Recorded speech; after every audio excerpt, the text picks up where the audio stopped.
Chicago has issued a severe thunderstorm warning for southern Porter County, northern Jasper County, in northwestern Indiana until 9:15 p.m. At 8:50 p.m., severe thunderstorms were located along a line extending from Gary to Crown Point to near Lowell, moving east at 65 miles per hour.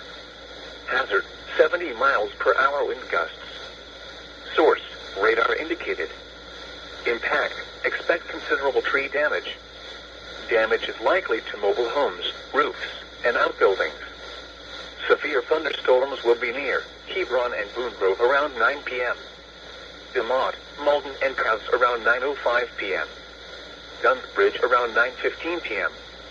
Other locations impacted by these severe thunderstorms include Wheatfield, including the following interstate: Indiana Interstate 65 between mile markers 262 and 243.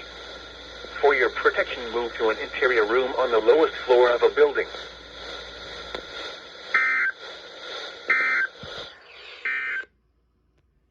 Following is the flood advisory from the National Weather Service. The National Weather Service in Chicago has issued a flood advisory for Lake County in northeastern Illinois.